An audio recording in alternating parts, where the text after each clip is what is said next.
Hi. Good morning. Good morning. Good morning.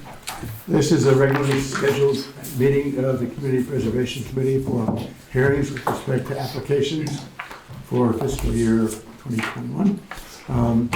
The meeting is being videotaped and recorded, and you've been here before. We've allocated about a half an hour to you. We really ask you to spend 10-15 minutes, no more, than outlining sort of fleshing out your proposal, and then leave it open to us for questions. And we would ask that you start with identifying yourselves. And I think you know, if you don't know anybody on the committee, just let me know and we'll introduce a person to you. So, do you guys all know everybody? Yeah. Just for the record, I'm a member of First Congo.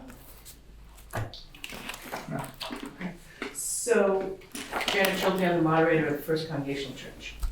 I'm Brooke Moore, I'm the treasurer and the buildings and grounds manager. Bill Horahan, Finance Chair. Gary Klingsborn, Senior Pastor. Welcome. Thank you. You're on. All right.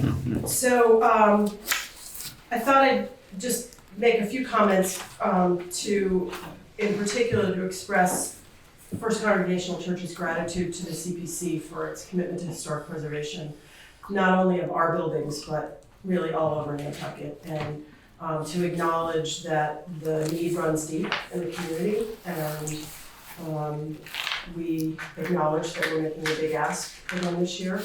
And I wanted to describe the project a little bit, and then put in a little bit of context around our financial circumstances in the church. Several years ago, the CPC was very generous and gave us a little over $500,000 to support the complete restoration of our tower. That was part of a $3 million restoration and renovation projects. So there were sort of two projects in that. There was the tower supported by the CPC, and then the space beneath the Old North Vestry, where we excavated and shored up the foundation to construct the building for the long term, and then created new interior space. So the church did a $2.7 million, well, it was a $3 million goal, and we raised $2.7 million. We had a fundraising consultant who told us we could probably raise 1.6, and we raised 2.7. And that CPC money was included in that number. So that was a highly successful fundraising, and we created some beautiful space that we can talk about how that's being utilized.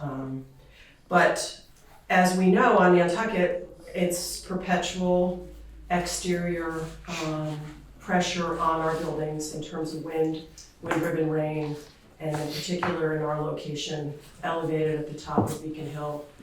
We're probably one of the most exposed spots on Nantucket. And so the front facade of the church was included in that last restoration. And so what we have now are the remaining three facades, so the two sides and the back of the church that are shingled, but we have those beautiful arched soaring windows on the north and south sides, and then of course all of the trim, which is painted white, that has experienced the weather of Nantucket and are due for restoration and painting. And so that's what we're proposing on this project. There's a fairly substantial amount of carpentry work that's expected. We have rotting gutters and some trim. But interestingly, in our buildings, as with the tower, the expense of the scaffolding is enormous. And it's, on this project, it's approaching $175,000. The interesting thing about our buildings is they're so proximate to each other, literally just several feet apart on two sides, that they have to build the scaffolding on the roof of the Old North Vestry and Bennett Hall to access this work. So it's a substantial project, and our budget is about $479,000. We have about $55,000 committed already as our sort of quote-unquote down payment on the project, and we're requesting the balance from the CPC.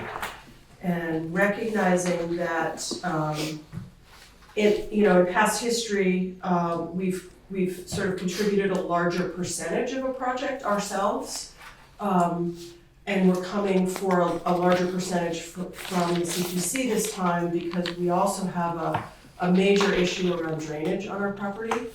That we had a drainage system that worked for, we think, probably close to 100 years, where the water moved toward the front of the building, collected in a collection pit, and drained down Academy Lane toward Center Street.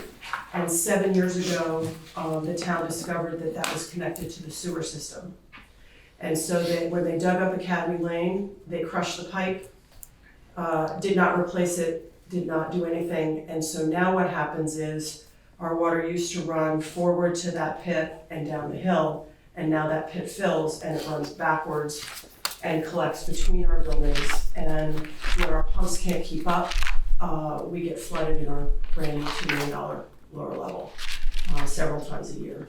So we have engineers working on developing a plan for that. The town has indicated to us that we cannot connect to Center Street. They don't have the capacity. So we were gonna have to go backwards toward the Lily Pond. It's gonna be a multi-$100,000 drainage system that we're gonna have to put into place, which obviously isn't eligible for CPC funding or anything else. So we know we have that fundraising effort on the horizon for ourselves. We also have about a $230,000 estimate for restoration of the interior of the Old North Vestry, which given the decision around the stained glass windows and CPC's funding churches, there's a question of whether CPC funds would be eligible for that. So we're anticipating having to raise the money for that as well.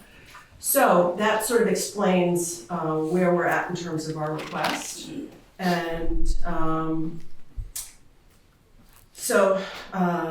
one thing I wanted to do is I wanted to ask Gary to talk a little bit about, I think we think of churches as religious places, and that's true for us. We worship there, our congregation and the Assembly of God Brazilian Church worships in our space as well, and it's a critical place for our faith communities, but it's also a really important community space. And I'm gonna ask Gary to speak a little bit about who else comes into our buildings and why they can be viewed that way. Sure, and I'll be really brief. As you know, probably the tower and church are open all summer, and we have anywhere from 3,000 to 5,000 visitors who come. Many of them go up in the tower, many of them just come to see the church. We also, of course, do weddings in the wedding season during the summer, and this year 15 to 20 weddings on the average per year. Most of those are folks who are families who've had long-term connection to Nantucket. They're not year-round residents, but they come with their families when their kids want to get married on Nantucket. So we love doing the weddings. In addition to that, we have a weekday AA group that's met in our facility for 10 years. It's not sponsored by the church. It's an outside group. We have something called the Bulgarian Education Center, which is a Bulgarian education and culture program for young children of Bulgarians here. It's not religiously focused, but we provide space for them on Saturdays to educate their young children in Bulgarian culture, history, and so on. Theater workshop, of course, in Bennett Hall, the film festival. We're now providing space for Dreamland Theater drama camps for kids in the summer, things like that. We have an ADHD coaching team that comes in the school year and coaches families and kids in ADHD and English as a second language, community course, Nantucket Musical Arts Society, Rose Sunday concerts, memorial concerts that generally are not religious and open to the community and invite people there. The community Christmas pageant every year, the Nantucket Project, we have them each September for at least one or two events. So we are committed to being a community church. I felt strongly about that in the 10 years I've been here, and it's wonderful to be able to open our doors to all of these groups and others who come. So I think that does it. Okay, questions from the, Linda? We've run into the scaffolding issue with almost every church we've undertaken. Particularly the Unitarian Church, where it was more cost effective to bring the scaffolding over once, because it would cost you an arm and a leg every time the scaffolding came over. So I just want to throw that out there for people who haven't been on here before. We've run into this thing several times with this expensive scaffolding. On the crushed access for the flooding, if the town broke it, the town is unwilling to help you pay for it? We are in conversation with Rob McNeil, the DPW. The town administration has acknowledged a role in creating the problem, but has made no commitment to pay for any of the solution. That's not to say that there may not be some cost sharing. My understanding is sometimes the town will supply materials, or in our case, we're gonna have to cross Lily Street. They may help us with that part of it. We're still very early in negotiations because the town's in the process of developing a whole stormwater management system. So we're sort of caught up in that conversation as well. So we don't have firm numbers and we don't have any commitment. We are hopeful that there may be some cost sharing, but I believe, my gut tells me that the major burden is gonna fall on us in terms of cost. So will the new gutters of the drainage system help at all? Or? So the new gutters will help us, the water's now overflowing and running down the windows. Okay. So in terms of collecting it, yes, but where it's gonna Where are you go gonna put it? is, it will tie into that as it does now. It's all that water is just staying on our property right now. Okay. We are, we have a sump pump at the low point, and we're pumping into existing piping on the buildings that does get off the property, but we just want to avoid it going down there in the first place. The worst place water for is it to too go. much for what you have in Yeah. place. Yeah, in fact, I'm looking into getting a second pump, because that day we had about 3 inches in an hour. The pump was working fine, it just couldn't keep up. Right. So, There are some things we don't normally pay for, like general project oversight and certain other things that we can't pay for. So I'm looking at the hard costs, and just as an aside, there's no reason why you can't bring the vestry, the Old North vestry in, given what we've done with the other churches. The thing that we can't consider is that it's a church. We have to look at, because of the court precedents in the state. We have Ken can probably speak to that better than I can, but there's a test that we have to meet, that it's an historic artifact, basically. And it is. You want to give us the dates on the Old North Vestry and the main church? That's not relevant to this application. I'm just looking at the historic aspect of it. That's all I'm looking at. Well, the large church that we would be working on this project, built in 1834, those windows that would be restored. The vestry behind, built between 1711 and 1725. Yeah. So the church is 300 plus years old. I just have a question. It wasn't clear to me, in terms of the expenditures, we're, through the CPC, we're allowed to pay for restoration, but we're not allowed to pay for maintenance. And I was just wondering if there was a way to break down the painting costs between what could be perceived as maintenance as opposed to what would be perceived as restoration relative to the windows, because of the fact that the maintenance component we're not allowed to, but the restoratory component, restoration component, we are. So with regard to the windows, we're at the point of restoration because the glazing is coming off.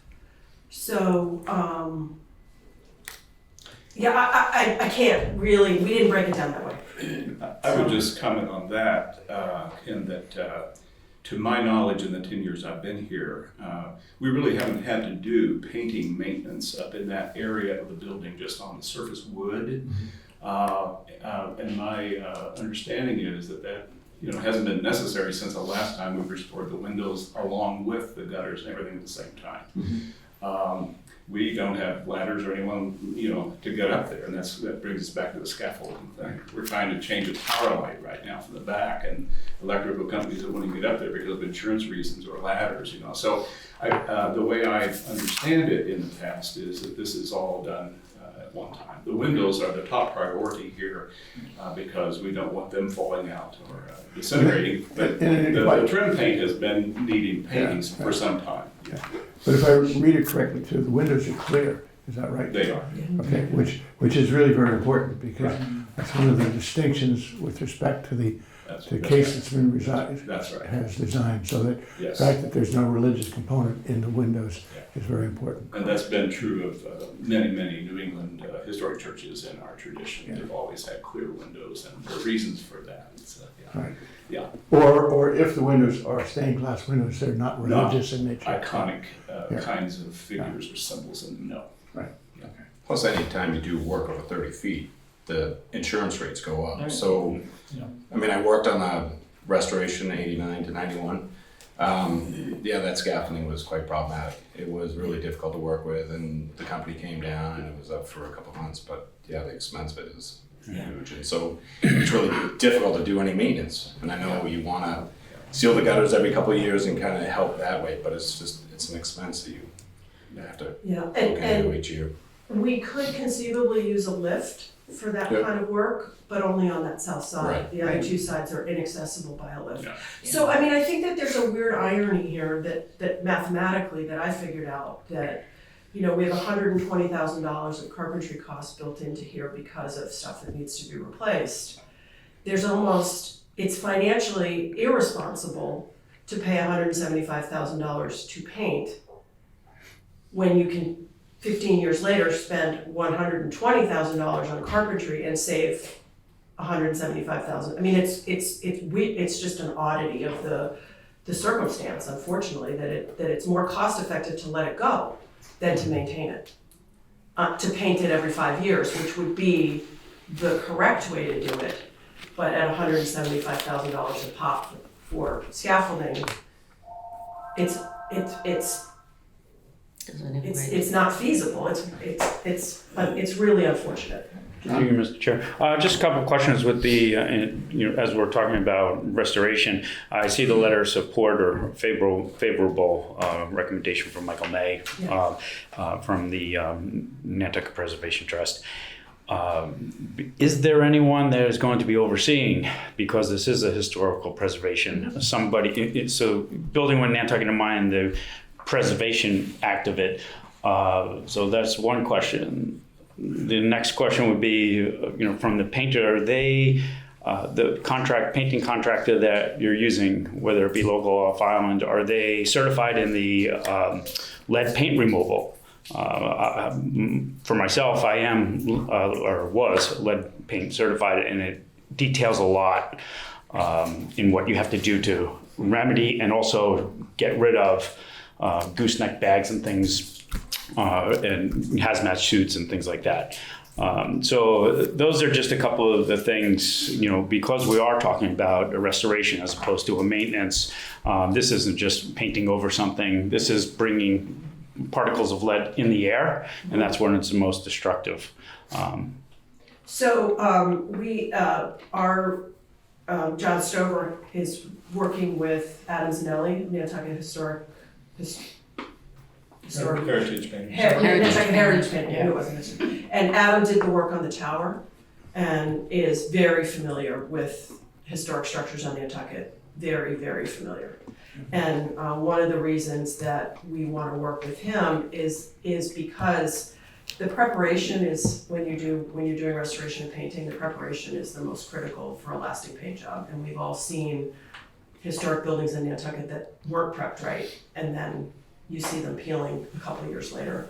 So to answer your question, we're going to hire the best. Okay. And without a doubt, he's certified in lead paint.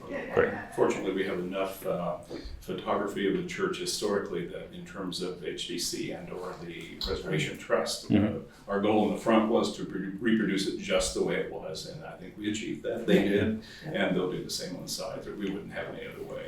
you know, Keep in mind, it used to be ochre and dark brown. yeah, that was a time when it was. Yeah. So we also have preservation experts on call for, in particular, as the carpentry work moves forward, if there's any internal structural issues that are found, that we will be calling on an expert to make sure that everything we do is historically appropriate, including shoring up any structural issues that get discovered as we open things up. So, And I think to help out, Michael May and his staff might be able to help you determine what is restoration and what is maintenance, since he's obviously, that's his wheelhouse. You just go right to Brian Maria? Pfeiffer.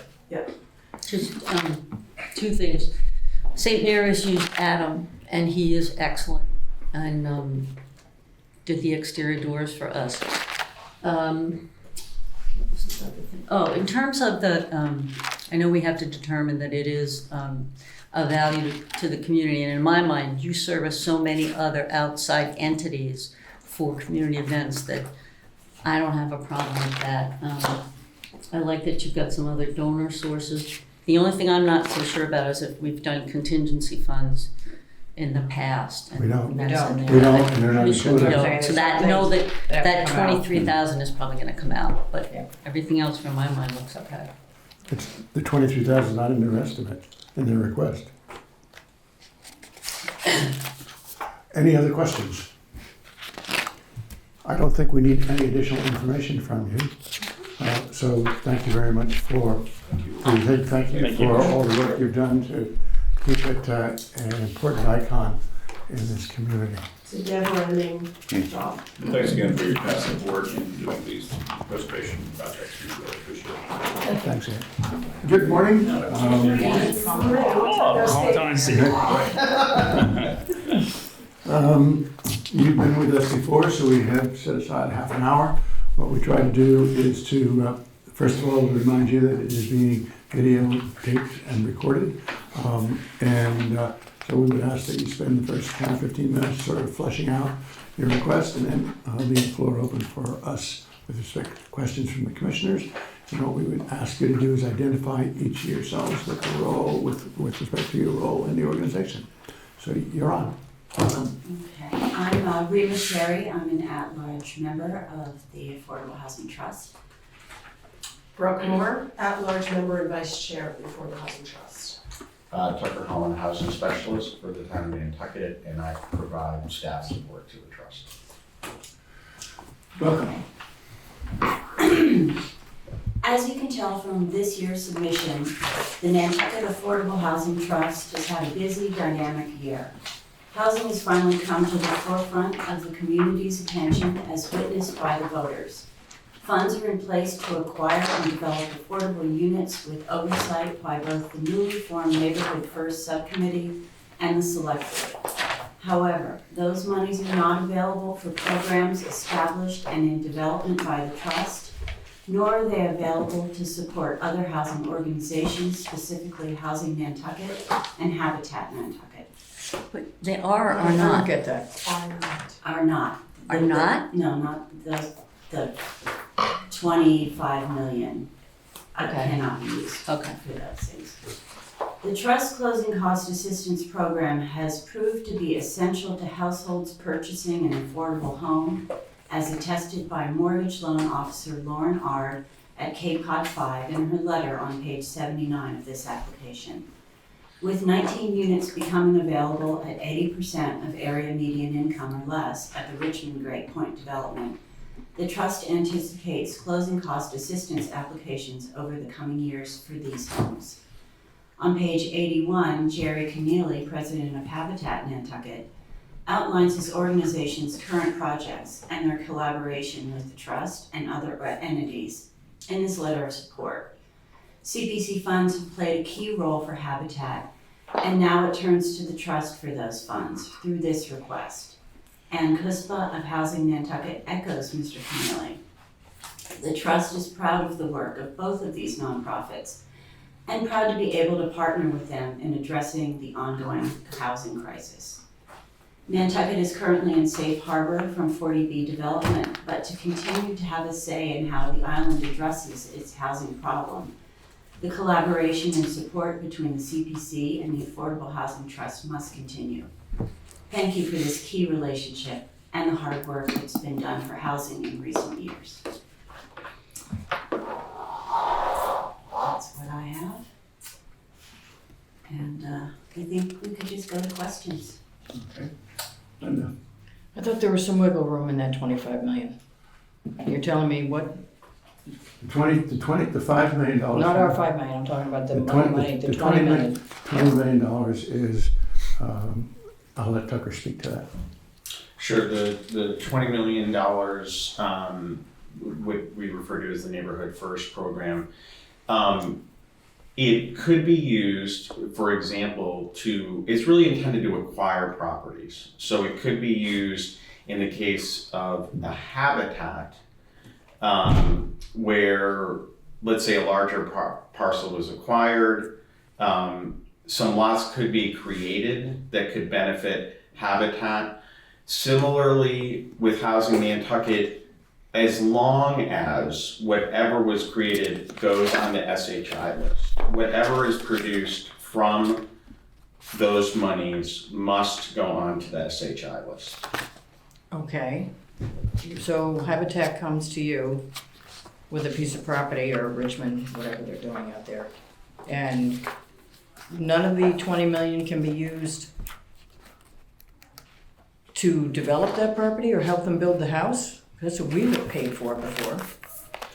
Well, Not for the first two families that are in the pipeline for them, because they are already chosen and they aren't, they haven't gone through the process to qualify for SHI. The families that apply to Habitat after this will, according to Habitat, be SHI qualified. Yeah, no, but the CPC itself directly, I don't know if you guys are aware of any of this, the CPC has directly helped finish houses. Yes. Can you do that with a 20 million? not. If they're SHI list. And I know there was issues with Habitat in the state with the SHI list. Yeah, our understanding is not to finish the houses like you all normally provide the money to finish a home. And the 5 million is what? Because They- we're paying for that every year. Correct. What Yes. what can you do with the 5 million? The 5 million was, and this was the CPC's intent, to acquire properties, just as we were talking about, specifically for the 100% in AMI and less. But I don't think we put a condition on our 5 million. When we voted for it, it was to go to them for their use in their programs. Is that not correct? The funding was limited to properties that qualify for 100% AMI and less. Right. But it didn't put any conditions on whether it was Habitat or Housing Nantucket or Covenant House that was less than 100%. Our understanding it was for acquisition of property. Acquisition of property. Purchase of I don't land. remember saying that when we voted it. There was no limitation like that. It was to give them funding to do their programs. So that's why I'm having a problem with this request. Because we're paying, I don't know, 75, whenever it gets bonded, we're paying 75 to 100 grand a year for 10 years, whatever that duration is, for your programs. It didn't say you had to go and only use the 5 million to acquire property. That was not my understanding in that vote, and I don't think anybody else was understanding in that. There's no limitation on it. So I just want to make sure that we're on the same page here. It would be very helpful. Our understanding was it was for property acquisition. That's what, So That's not in That's the in the act, packet. that's not in what we voted. I have to say, I agree It was with for Linda. their It's use. my understanding that, because I said, how come Habitat isn't coming to us? How come Affordable Housing comes to Because us? they're going Because you there. have the big pot of money that they're supposed to come and be able to tap in with you. And I don't know why you're coming to us again. Well, the town also, I spoke to somebody in the town hierarchy, and they said that they were thinking about not giving you any money this year at town meeting either, because of the 20 million and because of the 5 million that we went on the hook for last year and took a lot of crap for, to be blunt. So I'm having a problem with how the funds are going to be dedicated by the trust when I didn't personally vote for the 5 million. just to have acquiring property. No, that wasn't my understanding. It was for you to use for Habitat, for Housing Nantucket, for the covenant programs, you know, obviously within the restrictions of that CPC, the 100% or less. Not shy, only shy. So I'm having a problem with this whole thing. And I have from the very beginning when I saw the request come in. Because I was confused by your understanding of the money that we gave you, my understanding of my vote. Can we get the language? I'm that confused. It was actually, what language is actually written so we can Well, I just know what I determine if voted it's for. interpretation or, well, you're just one. So, but there's interpretation, so if we can actually find the actual language that was recorded, Yeah. then we can make a determination whether it's used for purchase of land or used for other funds. It wasn't restricted at town meeting. We should Well, look at it, again, I yes, think we need but to it look was at the not language restricted at town that's meeting. approved. So if there is that flexibility with the $5 million, that would be amazing. Right. Yeah. We would love, I mean, does that also then include closing cost assistance? Because if there's Because we flexibility paid in for that that, in the past. bonding authorization, I don't know whether bond council will approve. So there's what you're allowed to do when you're borrowing versus what. So we would have to get an interpretation from bond council. Take a look at the language that actually was voted, Right. but, the request from the trust, as those of you who were on the CPC last year will recall, was around acquisition. Again, as Brooke is saying, if you had a different intent, and the intent was for it to be able to be used for basically in any manner, like funds that normally are granted to the trust for housing, that is a different understanding than we have. And that's why I'm having a problem, because that was the way I understood it when I voted for it. So we have to But my specify that. my understanding was different from yours, Linda, in the sense that what the trust came to us was to have money for acquisition of properties, because in fact, the $20 million, that didn't exist, and there was no basis for funding with respect for the trust to be able to have a fund to go out and acquire properties when opportunities came up. And so that was the whole idea behind the $5 million, so that there was a pool of money that was available for them to use to act on expeditiously in a situation when opportunities came up to address the acquisition of properties relative to affordable housing. Well, I think we need to, whatever's happening with that 20 million, I did not vote for it. What I need to specify is I need to know what was voted on at town meeting relative to the 5 million, because that was not my understanding. I thought the 5 million was gonna carry them on for a while for these other programs that the trust has been doing.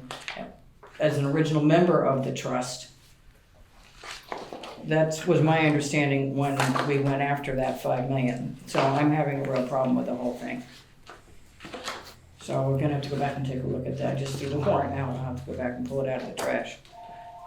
May I ask a question? Sure. When the CPC has done other bonding authorizations, like for Satcham's Path, how was that money utilized at Satcham's? I'm just not remembering for what purposes. It was used for infrastructure. It was used for infrastructure, so that was within the ability, within the bonding authorization. That was the specific purpose Okay, of the bonding, was to be able to provide for the infrastructure necessary to build the roads Because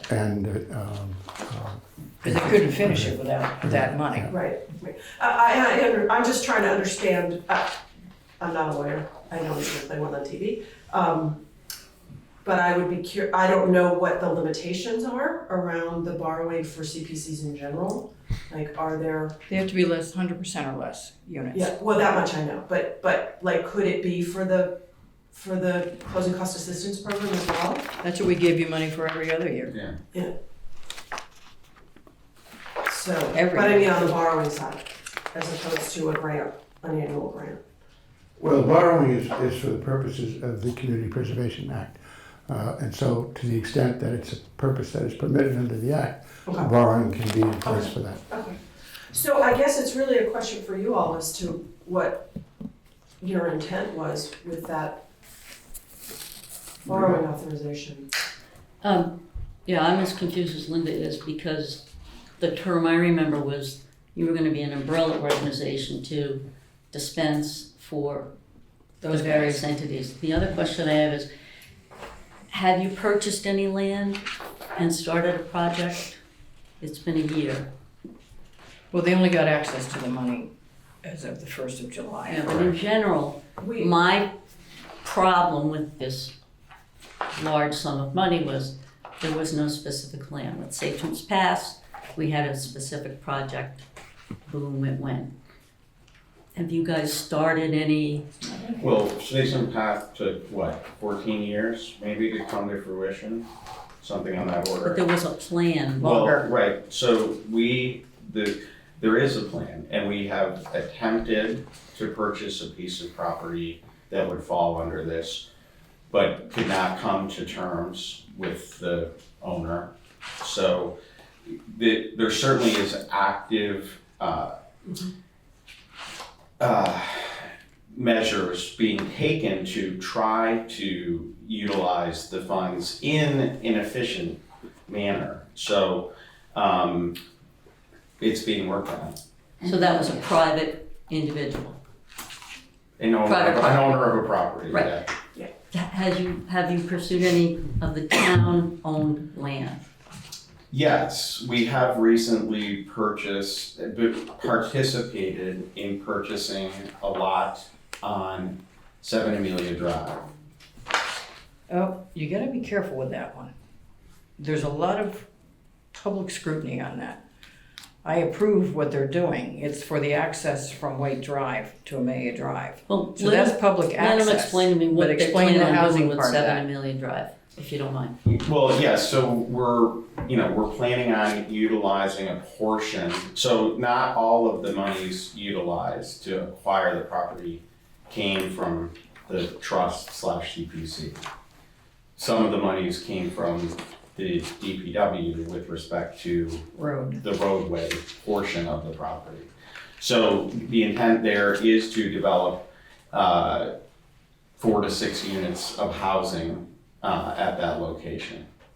Individual housing units? No, more likely apartment style. Okay, Yeah. so 4 apartment units. Okay. Because you're in the apartment zone. Right. I believe. so Maria, to answer your question, when we look at property purchase, we look at the restrictions from the CPC at 100% AMI and below. And we look at what we wanna do in terms of a range of area median income price points for the development. So what we're doing is, we have a bunch of different buckets of money. And so we're looking at allocating funds from those different buckets, including CPC. So for instance, on Amelia Drive, a portion of the funds for that were CPC, and that will fund the units that will be at 100% or below. And then a portion of the funds came out of another bucket that allow us to go at higher price points, which makes the development more attractive to private developers and more financially viable because it's at various price points. But the funding from the CPC would only be used for the Right. 100% and below units. I guess, where Or are these buckets infrastructure. of money coming from? So we had some monies left over from previous allocations from the select board through the budget from prior years. Okay. We had been accruing, one of the reasons we came to you last year, so you guys ran at a $750,000 last year and the $5 million bond reauthorization. So the $750 was for Habitat, for Housing Nantucket, for closing cost assistance and other programming. So that's why we're coming back again this year, because we see those sort of things as different. It's the programming stuff and the acquisition of property for development of units from the bonding authorization. That's how we understood it.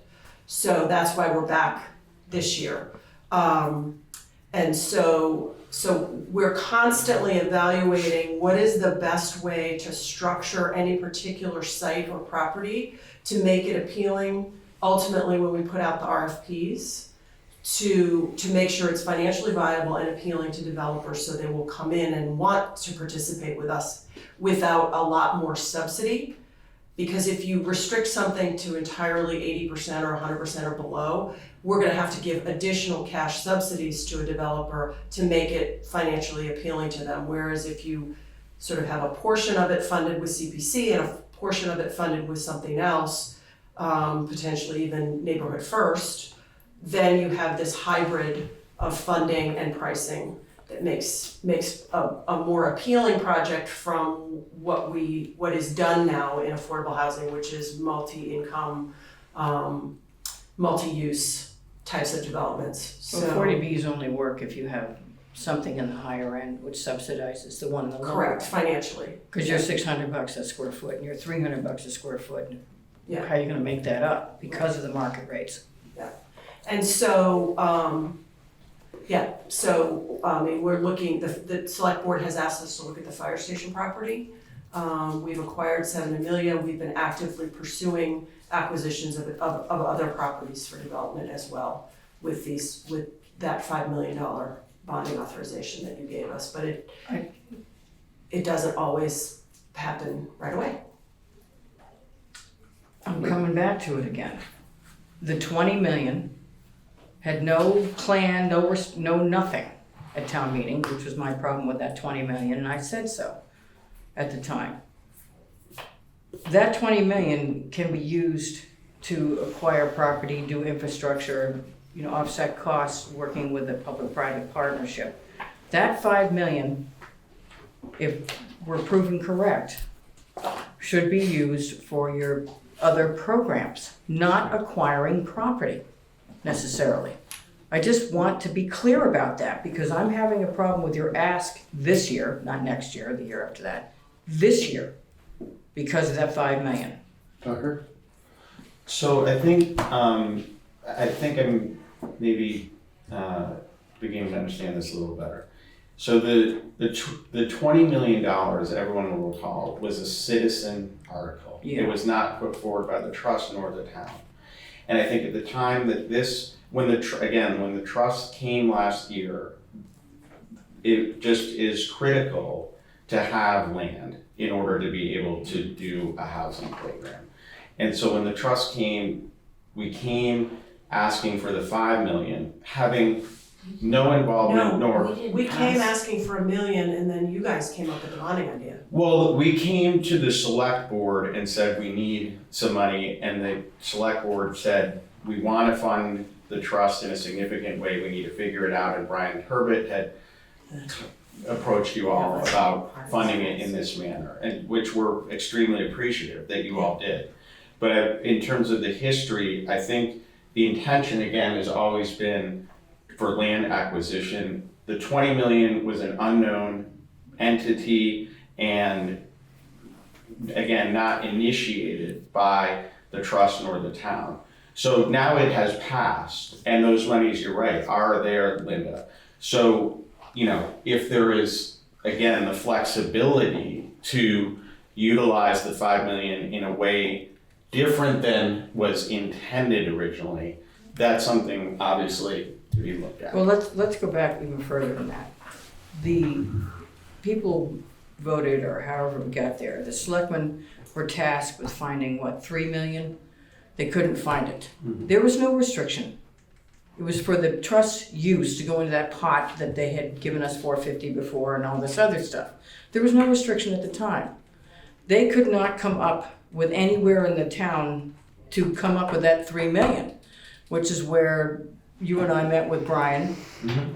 And we said, well, let's ask for 5 million, see if we can get everybody on board with the 5 million. At that point, when we were discussing it, there was no restriction to it could only go by buying land. It was for the pot that the CPC that the trust would be operating on, like the 450, like the other million, all that other stuff.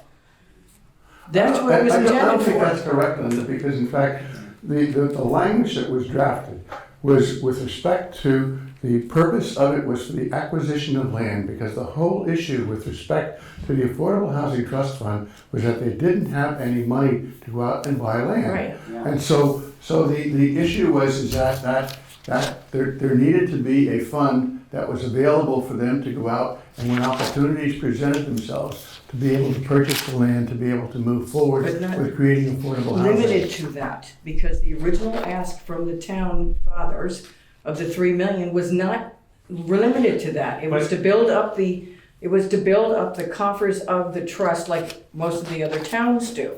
There was no say you must purchase land with that 3 million that the selectmen had to find and they couldn't, which is why Brian came and said, well, how are we gonna build up the coffers for all their programs if we don't do it this way? So we might as well do it Well, for I think 5 the million. So that's why I'm having a problem I think here. the issue is very simple in the fact that we need to get town council to give us an opinion as to what the funds can be used for within the constraints of what was passed Just voted. warrant at a town meeting.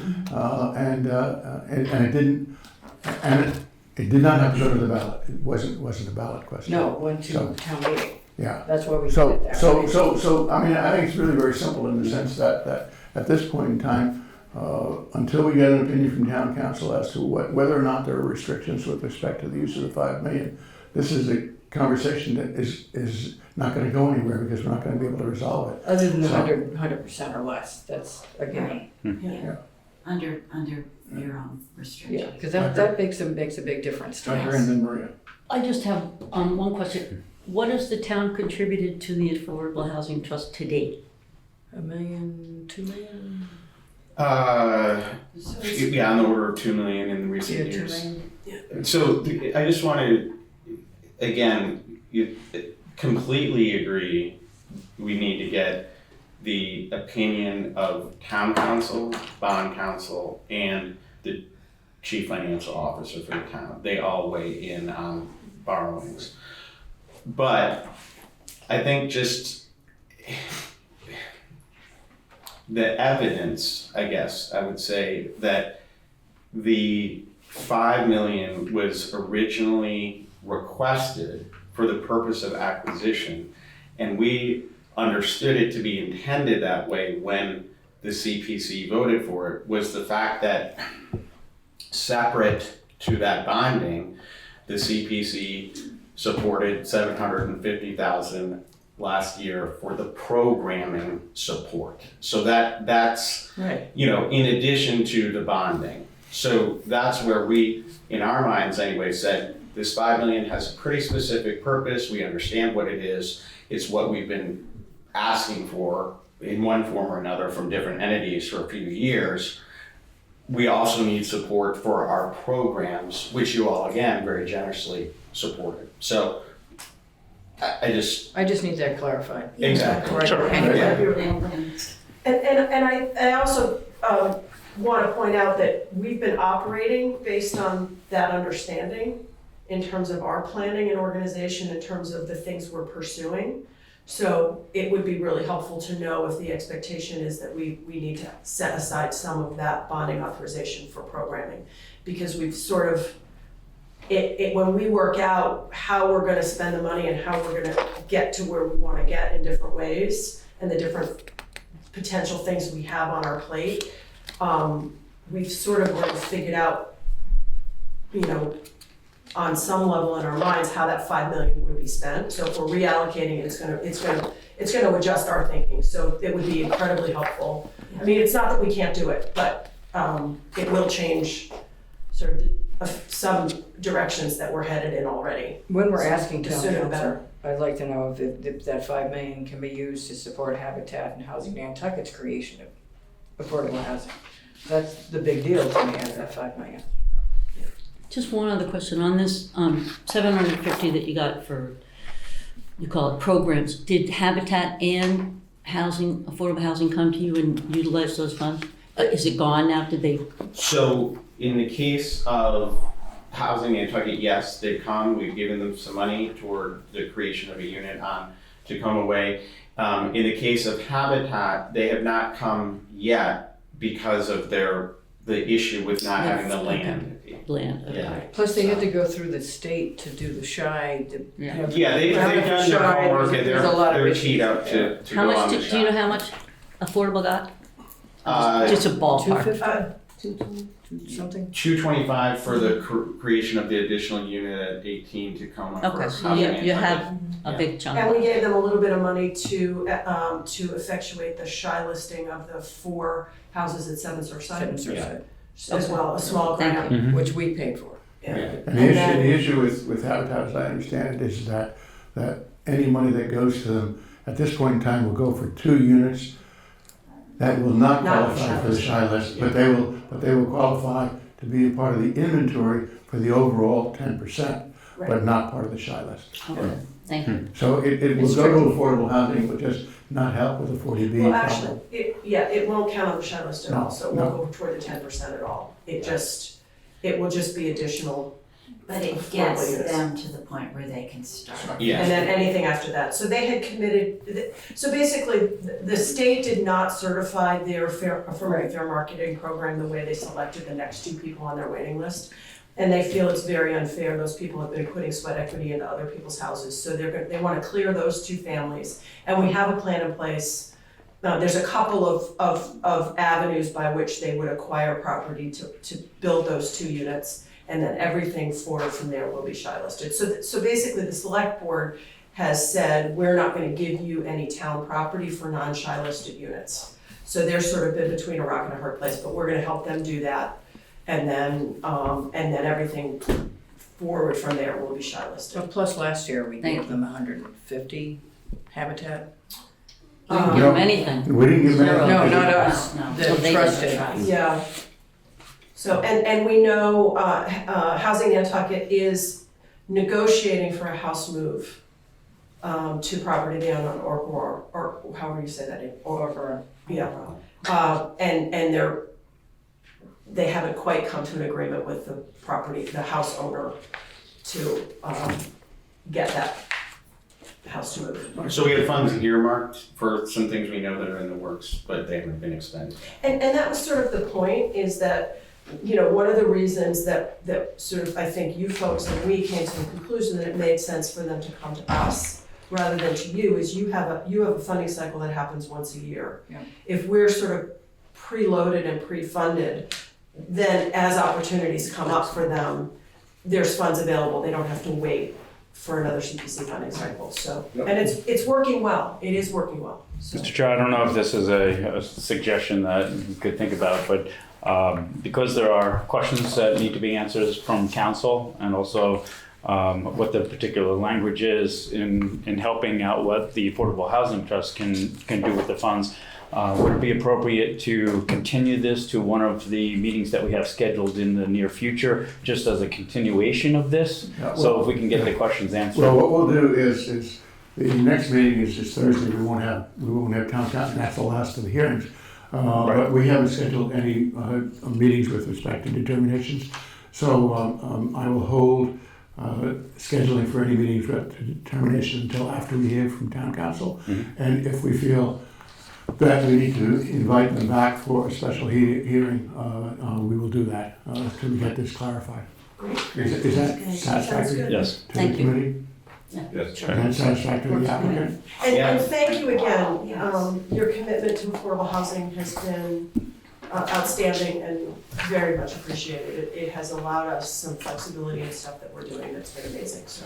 I think that the most recent part of the conversation is really important from my point of view to understand. The reason that it was structured this way was in fact to deal with the flexibility of dealing with requests during the part of the cycle as opposed to the only one time a year when there's ability to funding. Exactly. Thank you. Thanks. Appreciate your time, thanks. Well, if the other people are here. We know if they're here.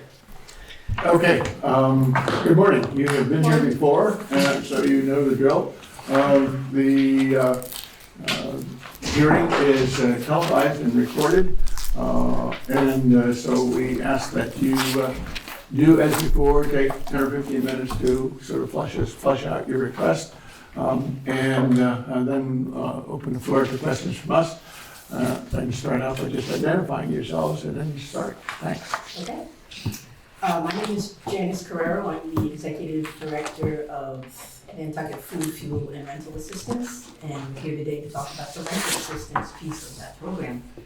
I'm Terry Ann Vigil, and I'm the treasurer of the Interfaith Council, which is our outreach programs. I'm also involved with the rental assistance program because I'm on the board that gets from Janice all the requests for approval.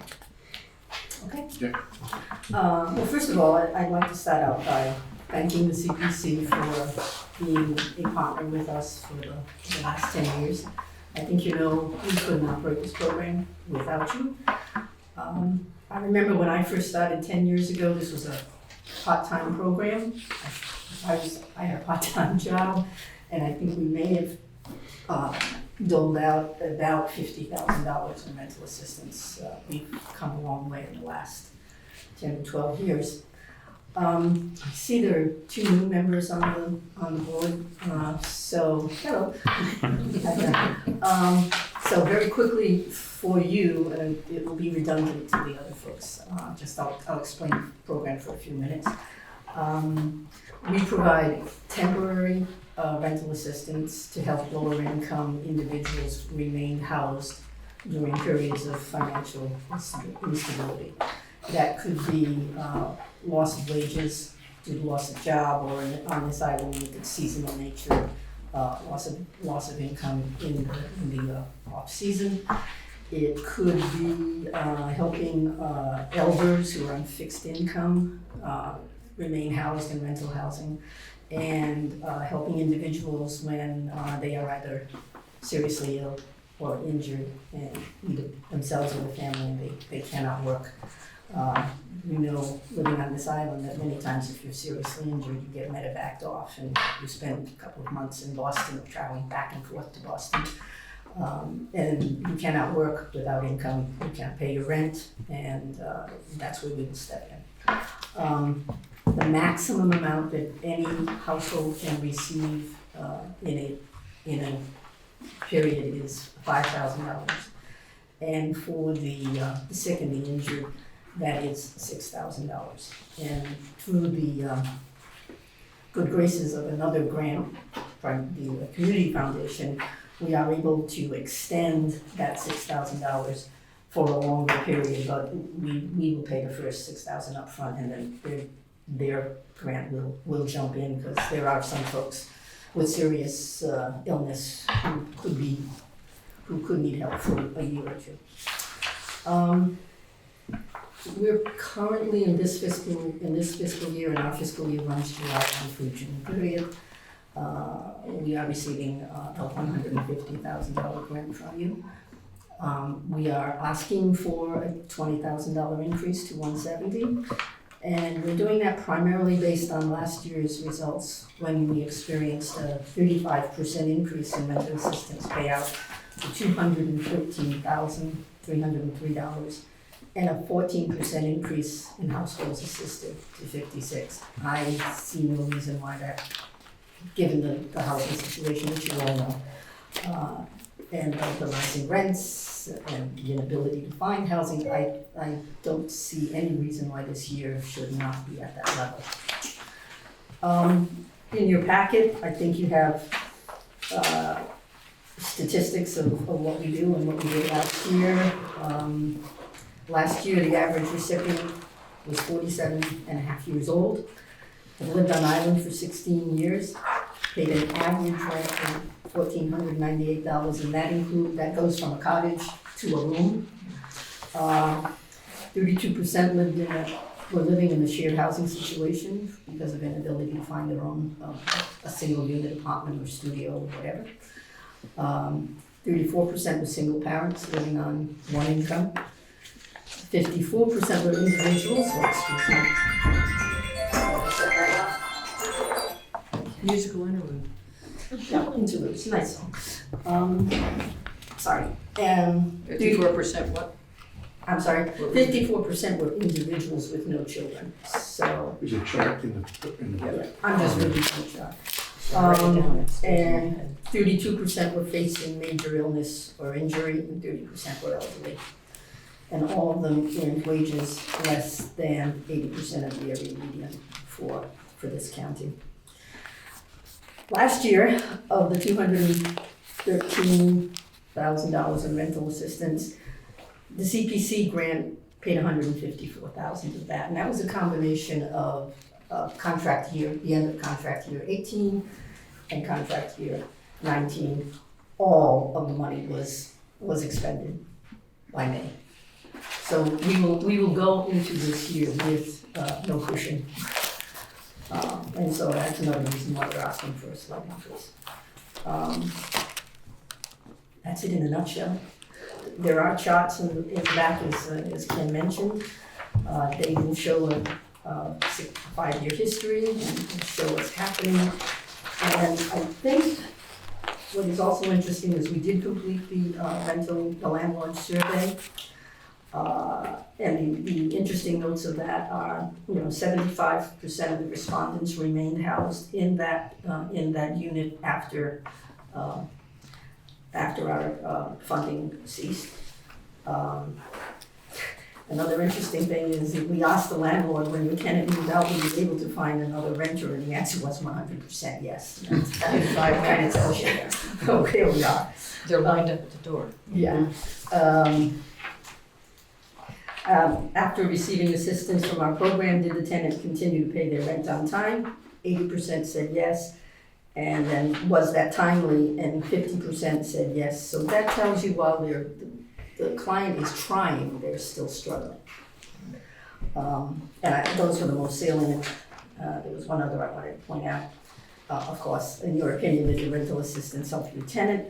In the long run, and 90% said yes. So that's my piece. Now, any questions? Just a comment that this is an essential program, and every time I go over it, I just write fully funded on it, and I read it carefully, and I think it's prudent to bump it up because you know you're going to have more needs. And thank you for all that other information and the information on the clients, and thank you for the work you do. So I'm ready to give you some money. I tell you to ask for more every year. It's just not in my nature. I know it's not. And then I work with what you have to fund is that, I'm gonna look foolish asking. The thing is that it is an absolute essential service, and the fact that people are paying, one of the reasons why bumping up even higher every year is because rents are going up again. If you're paying $1,400 for a room in a congregate living situation, there's something radically wrong with that here. Which is why I always anticipate you coming back and asking for more, because the rents are not going down, the rents are actually going up, and people are having more difficulty in the last year finding housing than I've ever seen in the 46 years I've been here year round. I have never seen this kind of stress on being housed, and it's part of those safety, food, housing. I'm just aghast at it. I just wish we could help everybody. I wish you'd ask for more. Well, I thank you very much. I must say, we have been fortunate in the last few years to secure generous funding, which is getting us through. I can't guarantee that will always be the case, but that's, when you're not, we have 5 or 6 funders who are helping us pay that 213, so. Mr. Chair, Janice, just from the fuel assistance, I know it appears relatively minor compared to the overall expenditure, but 11,000 I think it is. Is there any kind of negotiation with the fuel suppliers that you can get a better rate than, because it is a little different situation than. That is not part of this grant, but I'll be happy to answer it. So the fuel assistance piece has essentially 3 components. If someone is eligible for the state funding, we will get them, we'll help them apply. We'll actually apply for them with a contractor. Mm-hmm. And then they will get that funding. But if that is not the case, or I hate to say it, but sometimes it takes 4 to 6 months for to be approved through that program, and then it takes takes that long for them to negotiate with vendors to be on the program. So we're there. We will pay as a stopgap where someone has an inability to pay or has a back payment, and the utility companies will say, we will not fill unless you pay a piece of this down. So then I get in and I negotiate. And that's what's that piece? Yeah. How much do you need? Right. Number one, and this particularly with National Grid. National Grid says, we're not turning the electricity on unless you do X.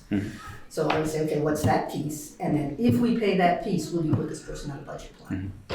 Well, I was just wondering if you're, Person on a budget plan with a back. if you're going to pay the utility company directly Yeah. because they won't fill or Yeah. continue service without it, is there a way, and I won't name any individual companies here, but you can tell somebody, yeah, I'll write a check out. Is there a discount or something through our service and we'll pay you directly and then you can fill up the tank? Just to save a couple, it's not as, again, I think the program, So what this, I agree with the rest of the board. What we've done this year is, so I mean, I'm kind of doing that because they have various programs, but they won't let the folks use those programs, Until you're the current. senior or the resident, or unless you're current. So my discussion with them is, okay, how much do you need to put them on this program, which is a discounted program? Okay. Or a budgeted program. And so this year, three out of the four major vendors, we had discussions with them, and 3 out of the 4 have given us substantial quote unquote gift certificates or upfront. So there's a If discount you in use it, itself, give them right? one of these and they'll. Great. So. Just so you know, having been on fuel assistance many years ago, when my kids were really young, the electric company, if you're on fuel assistance, I found that the electric company gave you a discount on your electric bill. It's part of the program. So there's some, reciprocal between being a Yates Gas and your electric company will give you a discount on your service, and they hold to that. Yeah, I'm looking at just, illness, for example. You don't expect to get ill or be out of work, but if that happens, it might be too late in the game to apply for assisted, services. And so something like that, all of a sudden you could be really cash strapped where you're living day by day, and then you come to you and I can't pay my oil bill, and time has already passed where the normal applications, and in that sense you have to step in and pay something. And I'm just wondering if there's a pre-negotiated rate, maybe with one of the fuel suppliers, say, if we need to access this we want to make sure we fill up the account, but maybe we can get a discount for what we're using it for. I'll try, but Yeah. they're pretty particular. Yeah. National Grid is going to turn that, and a lot of the housing here is. Yeah, and just for my own. They're going to turn it off, and unless you have a 2-year-old or you're seriously Yeah. ill, they're not turning it on without something. And just for my own curiosity, you're looking at 80% of people that are, Hi, National Grid. again, just for my own curiosity, the people that can't continue to pay and, they're either evicted or where do they go? Do they leave the island? We Do have they? no Section 8 housing. Yeah, so obviously, I mean, if they've maxed out, if the average is Well, 1,400 and they're maxed out at There is 5,000. a reason they're maxed out, and Yeah. I go to the board and say, I need an exception, and we'll give them. Okay. We'll give them an So there's an Well, emergency plan on top of Yeah, that. so Okay. you get any household can get up to 4. Okay. And then and someone who's seriously ill, we have two or three clients who are on dialysis. They have to lose 3 days a week Right. for 4 or 5 hours. That's when I secured a grant to keep that going. Great. Because, that's when you see people living in vans. Yeah. Or leaving the island, and if they have children, they will do everything they can to stay here because of the school system. The most surprising statistic that you gave us was that the average time on island for the people is over 14 years. Yeah. That's mind-blowing. Well, I've never seen it as bad. it's a myth that everyone who gets assistance it's a new resident, it's someone who hasn't lived here a while, they've just come. And yes, we do have our share of that, but we also have the island native who was born here, a person who's lived here and now has cancer. And it is surprising, but it has been that way consistently for the last many years. What's the situation with a repeat requester? Like you've helped them out in year 1, and they've been able to get back on track, and then in year 2, year 3, something else happens. Yep. Are they eligible to come back? Yes, and they will come in and sit with me and have a complete review again. and then the board will look at it. But yeah, there are, in this housing situation, economy particularly, with folks who work seasonally, one year they're able to save and they scrape through for the winter, and then something happens, then whatever, something happens. We all have sudden expenses and something happens, and they come back to us. So we have several folks who make use of the 4 attempts or the 4 tries. And just so But it might be over a 7-year span. No, yeah. just so the new guys know that because I run into her all the time, there was way back at the beginning, there were questions about being paid for units that were not legal dwelling units. And Janice goes into the building department and pulls out the files to make sure now that every unit that they're contributing to is a legal dwelling unit and not somebody's closet in a basement. So that has been fleshed out over the last 10 years. So it's a good, smooth running enterprise now. So when you call the electrical companies or gas companies, does that accelerate someone getting on their list? Does that shorten the timeline when they're not, being heard, or they're just not? I mean, I'm just curious how much help that does to be an advocate for them. Well, it gets them in favorable status, or at least Right. Okay. legitimate status, and then if they fall off again, then then I'm going to look real close at the situation. I think I did not include the fuel assistance chart in this because it's not part of the grant, but there are 1 or 2 people on that list who received more than one instance of help because they just couldn't maintain it. In both cases, they were elderly and ill, and there's just nothing you're going to do about that but help them. Plus, Janice runs the food pantry as well. So that's food pantry, fuel, and housing. Oh yeah. Those are your critical things here. And you'd be surprised at the people who go to the food pantry that you would never know that they needed food assistance. So it could be the guy sitting next to you. You just never know. Everybody gets into these situations where crisis occurs and you need help. Just a quick question. Obviously, the people, their financial position is vetted prior to funding with respect to the rent. With respect to the food pantry, is there a similar requirement or vetting with respect to? The food pantry is a little bit different. There are USDA guidelines, and so they're vetted just to meet that guideline. It's not as extensive, just by the nature of the rules of food pantries. But there are USDA guidelines that we search for, and that's a percentage of median income. Mm-hmm. But the food pantry manager and I have constant conversations, and we're going to have folks in common. And if she's having difficulty getting some information, she may ask me, and I will say, yes, this is legit, go. Just because so many of them are. And the fuel assistance piece gets the same, if not a more detailed financial review than, I'm going to say the same financial review as rental assistance, both because the state demands a ton of information. I'm just curious, is there no state funding available for this kind of, I'm not looking to try and get out of our operation, but I'm just wondering if there, I know there's nothing from the town, but I'm wondering from the state. For rental assistance? Yeah. Just a section 8. Yeah. And if folks might be on family and children, TDA, temporary assistance, but that is not specifically related to housing. No, and you get the WIC programs, but that's more food, and there's certain kinds of assistance if you're on welfare or not welfare. And there are HUD programs that provide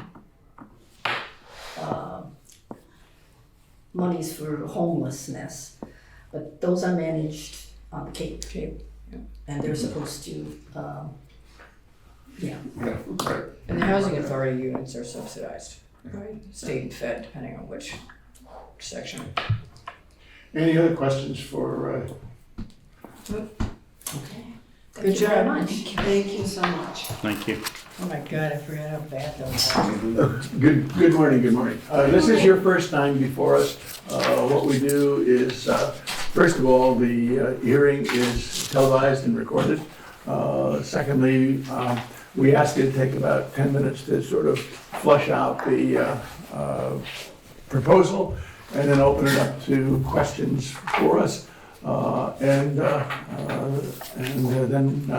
we'll go from there.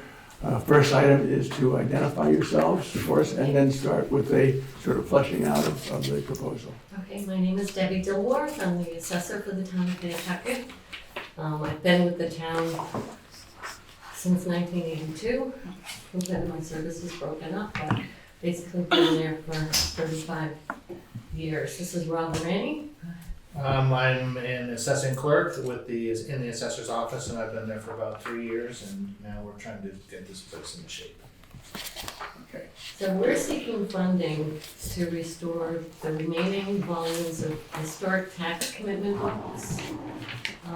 As you see in the proposal, once upon a time, these records were housed in a vault at 16 Broad Street, where the Registry of Deeds offices are today. I think it was about 1987. The registry wanted some more rooms, so we were moved from that location to the back of the building where the town clerk's offices are today, that had a vault. When I left it around 1989 to have my youngest daughter. When I came back to work in 1991, a lot of things had happened. We had our very first finance director was hired. There was a lot of consolidating of departments going on. So our office had been moved from where the town clerk is today to what is a break room at 16 Broad. I don't know if you're familiar with the size of that office space. But to accommodate that move, a flawed, in my opinion, decision was made to take all of the historic tax commitment records and have them sent off island to be microfilmed and ultimately destroyed due to lack of space more than any other reason. They were sent off island, and needless to say, the Bar Association and attorneys were furious over the project. When I came back to work in 1991, I held the position of field assessor, and my first assignment was to catalog and box all of these books to be sent up to Needham for the microfilm project. I worked in the hallway for weeks, and I'm saying this because I got a lot of the negative feedback from people. I think Ms. Williams was one of them. The lawyers were up in arms, the real estate agents were up in arms, because these volumes were in relatively good condition because they had been housed in vault. The project went forward. The books were sent off island. The Bar Association was able to acquire a roll of the film and had it sent up to the Secretary of State's office, where it was tested and found to be flawed. So the destruction order that had been issued by the Secretary of State was immediately rescinded. The records stayed up in the Needham offices of the vendor that was doing the project until approximately 1993. In the interim, the assessor was relieved of his duties, and I became the assessor and inherited the whole project. The company went bankrupt, so we were notified that we had to retrieve the commitment books, which were burst, pages torn out, and they were in trash bags. Luckily, one of my coworkers' brother works for Cape Cod Express, so we were able to get a Cape Cod Express truck to Needham immediately, and the records were rescued and brought back to Nantucket. Mark Beal worked for the NHA at the time, and they had just finished constructing the Bartholomew Brosnell building on Bartlett Road, and NHA was kind enough to let us use a second-story knee wall. So the records were brought from Needham to Nantucket, and staff members and myself went out there and unboxed it, unbagged everything. they stayed there for a couple of years until the town clerk's office and the registry of deeds had contracted to have a modular vault created at the high school. It was kind of hidden behind a wall in the LGI, if you're familiar with that. And it met the standards for storing vital records. They didn't have enough funding, and I happened to have a little funding left in my budget that year, so I purchased what I thought was a 1/3 interest in the vault.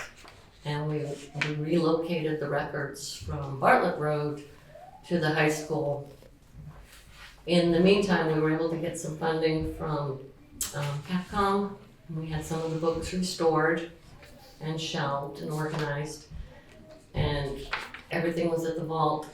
The problem was that we didn't have access, even though we thought we had purchased a 1/3 interest in that vault, we really didn't have a key. We weren't able to access it on our own.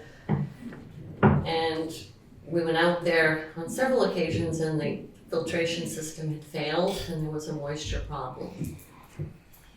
So just fast forward, in 2002, I believe it was, right around the time that the Nantucket Storage Center was being constructed, we had gone out to the vault, realized that the registry of deeds and the town clerk had basically vacated the space because the moisture problem was so bad. Because no one had access to go there on a regular basis, Jack McFarland, who was the building manager at the time, had offered on numerous occasions to check on it, but I think it was a security issue.